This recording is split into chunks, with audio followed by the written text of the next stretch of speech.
My name is Dacia Clay. I'm the audio librarian here at Classical 91.7. While I'm a real librarian, I have a deep, dark secret. I know very little about classical music. I grew up listening to rock, and I know something about jazz. But when it comes to classical, but I really want to learn. So, every week on this show, a classical music expert will give me a piece of classical music they think I should know, and then we'll discuss it. Come learn with me in the classical classroom.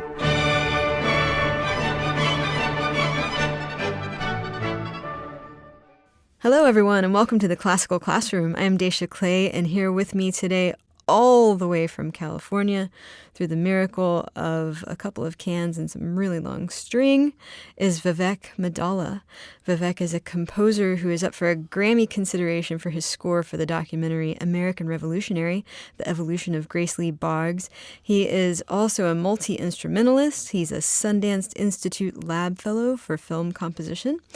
He's had work premiere at all of the big movie festivals, including Cannes and Sundance. He's served as a guest conductor for orchestras and chamber groups who are performing work that he's done for ballets and films.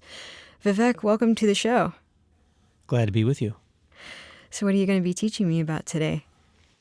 Well, today we can talk about the ways in which music, particularly orchestral music, can serve the drama of films, the ways in which different kinds of music can intersect and interact with characters and the way the drama unfolds on screen.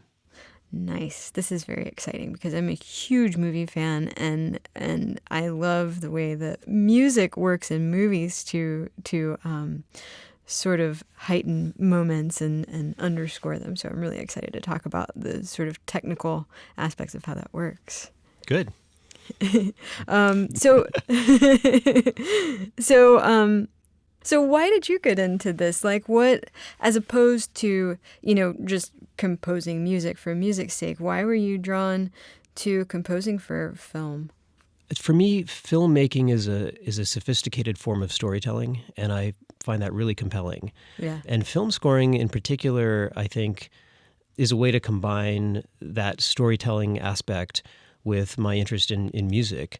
And then adding a kind of a third dimension to that, for a number of years now, I've been very involved and interested in various kinds of social justice issues. And I suppose you could think of it as like in the Venn diagram of filmmaking and music and social justice.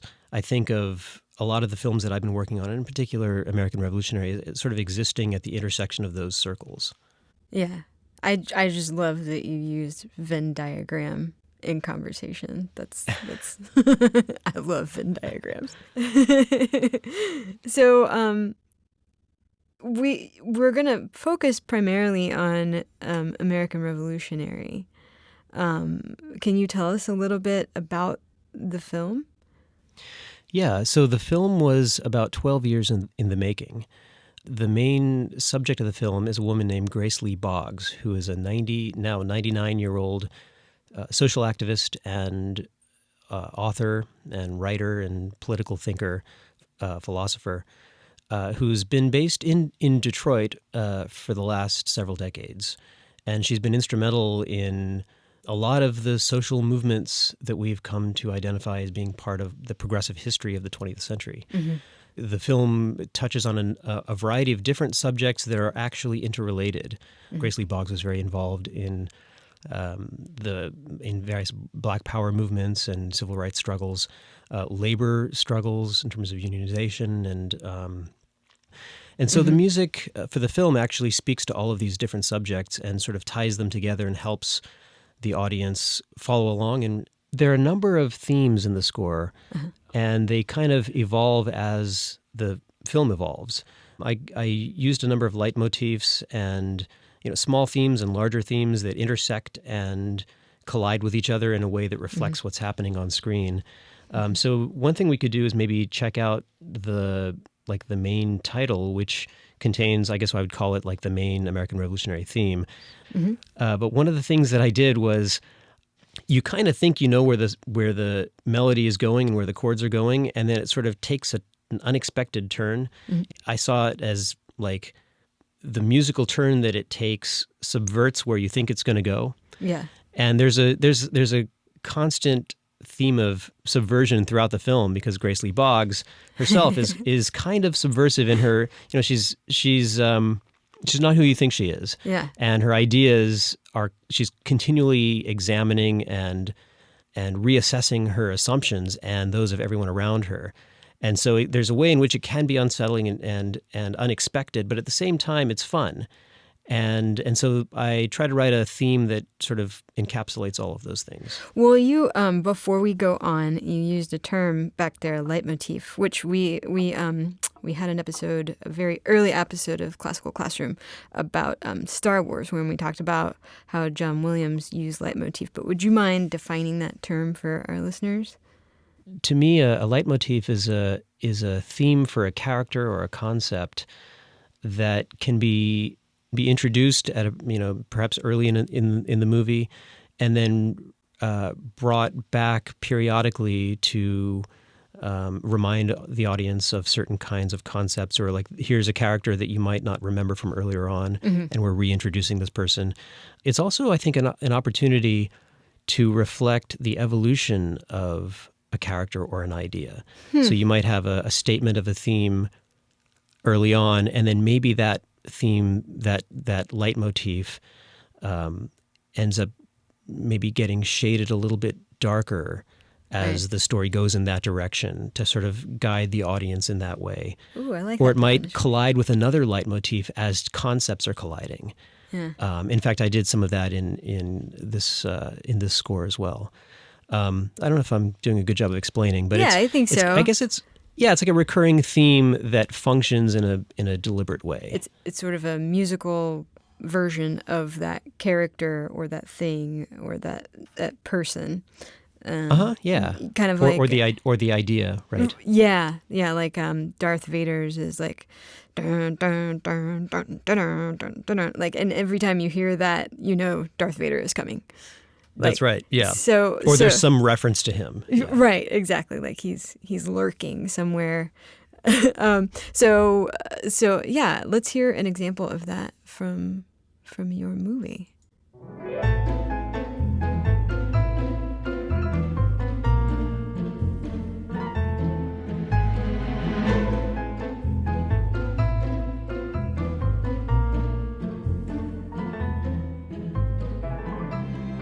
Wow, that's so playful. Thank you. Yeah, it's I tried to make it a little bit kind of impish, and like I said, the concept of subversion was something that was on my mind. Uh-huh. So yeah, it's supposed to be kind of fun and a little bit sweet, mm-hmm. kind of like Grace Lee Boggs. Yeah. Can you talk about what role you feel as a composer music really plays in movies? Well, music can be like another character in a film. Mm-hmm. It can really dramatically affect the audience's perception of what they're seeing and how they're experiencing the situations that the characters are finding themselves in. Mm-hmm. Music can really dramatically color our perceptions of the drama, of the dialogue, of the story, of the pacing, in really surprising ways. To me, music is a very visceral thing. Mm-hmm. We can be analytical about it and deconstruct things and look at the underlying mathematical structures and look at harmony and melody and so on. But ultimately, I think the reason music is powerful for all of us is that it really works on an emotional level. Right. And I think that's one of the reasons why music can be so effective in films. In a way, the primary function of music in a film, I think, is to manipulate, well, I don't want to say manipulate because that sounds pejorative, but to steer the audience's emotions in a way that the director wants them to go, uh-huh. in order to help the audience kind of follow the dramatic arcs and the kind of sculpt the perceptions of the audience, mm-hmm. along with the film. And I think music can be, if it's subtle, if it's executed in a subtle way, sometimes boldly, but a lot of times subtly, I think it can be really effective. So basically your job as a film composer is to toy with our emotions. Exactly. This is what you... It must be strange to be handed a film with no music. And to really, as a composer, have to be inspired by what you're seeing and to essentially set the tone. I mean, I've seen like on YouTube, they'll have an episode of like the Big Bang Theory or something like that where they've removed the laugh soundtrack, the laugh track, and it just makes this completely different show. I'm sure that when you're handed a film score, it's kind of like that, sort of like this, just this quiet story that's being told, and then you get to decide where to take that. Yeah, but that's also one of the ways in which it is collaborative. Mm-hmm. So the way the process typically works is, I'll receive a rough cut of the film, or it might be a locked picture where all the editing is done and it's the final format of the film, but without music. Mm-hmm. And then I'll watch that myself and kind of let it wash over me and make an impression on me. And then I'll go through it in detail with the director, mm-hmm. And talk about how the audience should be feeling at any given moment. Mm-hmm. And we talk about maybe where music can enter and exit and how it should function. Mm-hmm. One of the things I like to do is actually not talk about music, though, with the director. I like to talk about what the audience should be feeling, how they should be experiencing the ideas in the film or the characters in the film. Yeah. Maybe there's a problem like the antagonist in the film is seeming a little menacing now, and we actually want the audience to feel a little bit of sympathy for him or her. Uh-huh. And so that's something that the music can do. And so we talk about really the emotional aspects of the film and not about music. Mm-hmm. And then I'll go off and translate those concepts into something that's musical. But a lot of times, actually American Revolution is a good example where I wrote, 4 or 5 different main themes, and the filmmakers rejected all of them for various reasons. And then eventually we settled on this one, which is actually, interestingly, the piece you just heard actually was a variation of something I cooked up, 10 years ago for another project that I never used it. Mm-hmm. And so that sort of formed a jumping off point for the main theme. Huh. So they heard that piece, and I think they kind of, there was something about the melody and the harmonies of that piece that really kind of grabbed them. Yeah. And so that's how we eventually got to the main theme, which is then a recurring theme, a leitmotif, as we mentioned earlier. It's so purposeful, the sort of intent of, well, at least of you as a composer. And yet when you're sitting and watching a film, it feels, sometimes you don't even notice the music that's happening. Yeah, one could argue, I think, that some of the best scores are the ones where the audience doesn't notice the presence of music, but it functions. How does that make you feel as a composer? Like, you really do, you feel like you've achieved, like if people are not hearing your music, you feel like you've achieved the pinnacle of success? It depends on the scene, it depends on the film. There are times when I definitely want the audience to notice the music. Yeah. And there are other times when I feel like it's successful if the audience doesn't notice that music has entered, but they're moved in some way. Yeah. I think that in the case of American Revolutionary, it's a documentary score. So I do think modern audiences are particularly sensitive to feeling manipulated. Mm-hmm. Especially in a film that's about important subjects. That's the last thing you want them to feel, because then you basically undermine the credibility of the film. Right.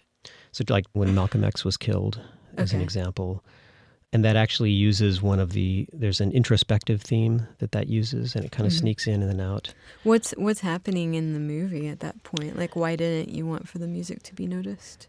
So this is when Grace Lee Boggs is talking about the aftermath of Malcolm X's death and the ways in which he was portrayed in the media and the ways in which young people in particular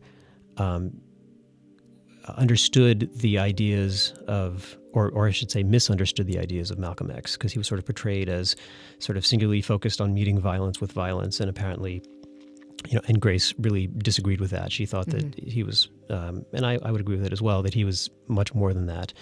And so the music really is supposed to kind of fill in some emotional depth to what she's saying without really sounding necessarily like music or calling attention to itself as music. For example, Grace's Detroit, this is when she's sort of reflecting on, this is a kind of a piano-based theme. In fact, I think it's just piano, solo piano. And it does incorporate a lot of the sort of introspective themes that we've heard. And she's talking over it. There's dialogue on top of this. And I think you don't notice the piano. Dramatic moment, you're caught up in what she's saying. Yeah.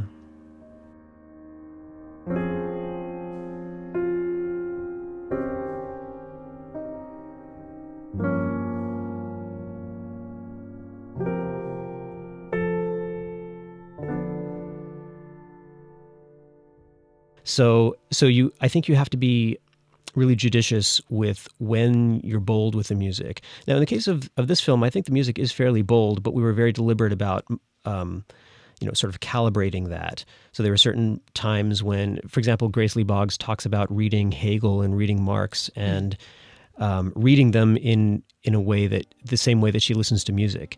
And so there's a very strong cello melody that comes in. And this opening piano theme is actually a conversation theme that recurs, and then it goes into the main subversive theme. Oh yeah, there she is. You're a multi-instrumentalist, and you draw on a lot of different kinds of genres. I mean, we were talking before, and you were talking about, utilizing hip hop, and you yourself are into the rock music, and you're into all kinds of different stuff. How do the instruments that you play, how does that work into your composing for film? How does it limit it? How does it open it up? And then also, can you talk about why you choose different instruments, why you choose to pull from different genres at different moments? Like, how does that work for you? Well, I mean, ultimately, I think all of these choices are determined by what the film needs. Okay. So the palette of colors, if you will, comes from sometimes the geography of the film, sometimes the time period. A lot of times it's the aesthetics of the director and who the characters are. There is a tendency sometimes to pick instruments that are geographically appropriate to a given film. Mm-hmm. Especially, I've scored a lot of films that were set in various places around the world, in, sub-Saharan Africa, in Eastern Europe, in Central America. And, there can be a tendency to try to pick instruments from those regions and have it be geographically correct. Mm-hmm. My sense is that sometimes it ends up feeling a little touristy, like something you hear on the National Geographic Channel or something. Right. And so I try to bend those rules. So even in American Revolutionary, I used some Indonesian gamelan and some other things that you wouldn't necessarily associate with the United States. Mm-hmm. And also, I do think that it's interesting to look at the history of a given region, and that sometimes informs what instruments are used. I scored a film set in Darfur a few years ago, and in looking at what instruments are present in like South Sudan and Chad, one of the things I realized is that if you look at the history of European colonialism in Africa, a lot of those cultural lines have been blurred. So, mm-hmm. In fact, stepping back a moment, if you just look at a map of Africa, you see straight lines between countries. Mm-hmm. You just know that's an artifact of European imperialism, because mm-hmm. people don't naturally organize themselves into straight lines like that. It's like some, French or Dutch colonel took a ruler on a map and drew a straight line and said, this is how we're going to divide it up with no regard for the people living there. Right. And so, and also with increasingly with globalization, a lot of cultural lines are being blurred. So it does allow you to color outside the lines, if you will, and do things that you wouldn't necessarily associate with a particular geographical region. Likewise, in terms of time period, sometimes it's not uncommon, for example, to score a futuristic sci-fi drama using 19th century orchestral instruments. In fact, Yes. Star Wars is a great example of that. Firefly also. Can be really, really evocative and really effective.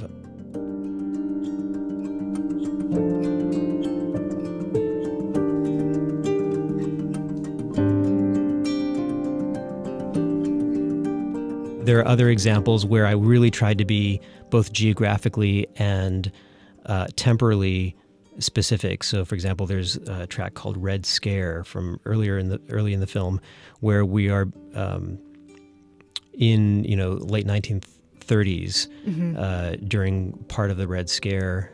This is pre-World War II, post-World War I Red Scare, and I really tried to write the music and orchestrate it, and even record it in a way that sounds like it was something you might have heard back then. And so this is sort of the other end of the spectrum in terms of choice of palette of colors. Let's hear that.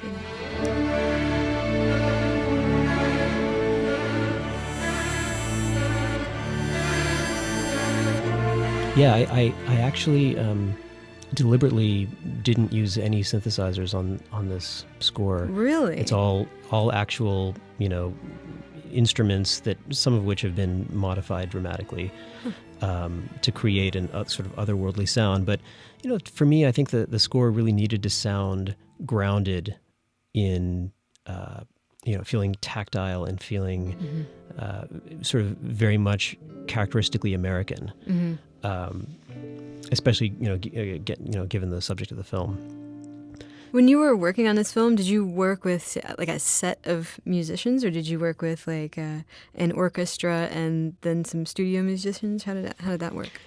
Yeah, so the strings, woodwinds, and brass were musicians that I hired here in Los Angeles, and everything else was just me. So I played all the percussion myself.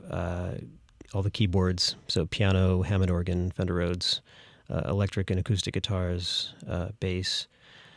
This was not so much out of choice as much as necessity. Yeah.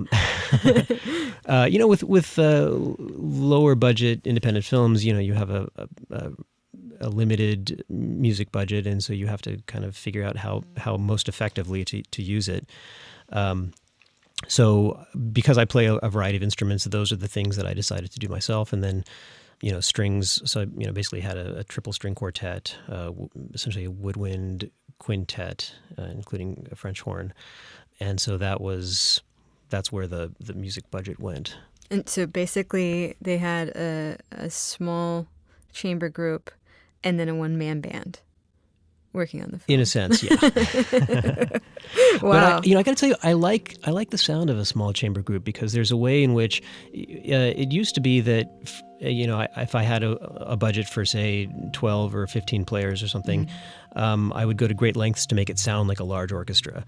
And I came to realize that the sound of a chamber group can be really effective in a whole different way by sort of celebrating the immediacy of the sound. So, if you have 40 violins, it can have a very lush, sweeping sound. If you've got 3 violins, you really hear the sound of the friction of the bow against the string. You can hear the rosin. You can hear there's an immediacy to it that can be effective in a totally different way. It's very intimate. And so when you listen to the score for American Revolutionary, you can really kind of hear there's an intimacy to it, an immediate quality to it that I really like.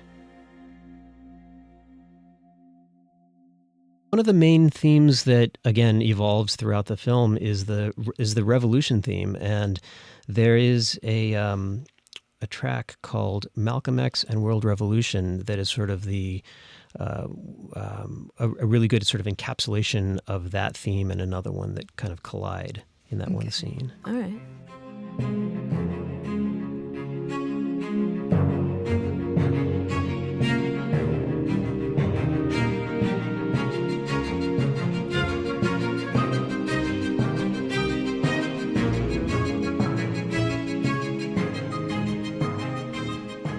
That was a hard one to play. The cello parts in that one, it's in a 5/4 rhythmic figure, and most musicians in this town are well, pretty much all of them are amazing sight readers and amazing musicians who can pretty much read anything. I have a tendency sometimes to write things that are maybe on the edge of playability, and so some of the low strings on that piece required a bit of work. It reminded me. But they nailed it. I think it sounds good. It's cool, and the production is really nice too. I love the way that it sounded. It reminded me of Philip Glass a little bit. That repetition that I heard in there. That was sort of the ostinato thing. Yeah. Wait, what did you just say? Ostinato? There's an ostinato. It's a sort of a recurring pattern that Philip Glass is sort of the. Is that what that's called? Yeah. Ostinato. Okay. So you hear it a lot in Glass's stuff, and a lot of it. In fact, ostinato is a fairly common thing that you hear in film scoring. And yeah. Ever really thought about that, but yeah, I mean, when I think of repetition, I think of like Kaianaskatsi or like, the soundtrack for The Hours. Right. Well, okay. Well, that's this point. Right. For me, music is really it's just visceral. I'm moved by whatever I'm moved by emotionally. And, I can go back and be analytical about it and deconstruct and sort of find patterns and see causality and so on. Yeah. But for the most part, if I'm moved by hearing a particular kind of, a particular piece of music that uses this Eastern modality, or there's a charango, instrumental piece from the Andean region of South America that moves me. I think I'm really it is more instinctual for me than analytical. Mm-hmm. Vivek Maddala, it has been an absolute pleasure to talk to you. It's like we've been able to see behind the scenes of a film and to how you people who write movie scores manipulate our emotions. And that's what we do. and how you do this. It was really cool to talk to you. Thank you. It was great fun for me too. All right. Well, thanks, Vivek. That about does it for our show today, listeners. For more Classical Classroom, go to houstonpublicmedia.org/classroom, and there you can find many important links from how to listen to us to how to send us tweets. Whether you listen to us on iTunes or Stitcher, make sure you rate and review us and tell the world in song, if possible, how much you love us. Thanks to audio producer Todd, Sir Toddius of Toddsville, Hulslander, for making us sound nice today. Thanks to program director St. John Flynn for remembering that breakfast is an important part of starting each day right. Thanks to Vivek Maddala for chatting with us. Thanks to me for saying words. And thanks to you, listeners, for listening. We'll catch you next time.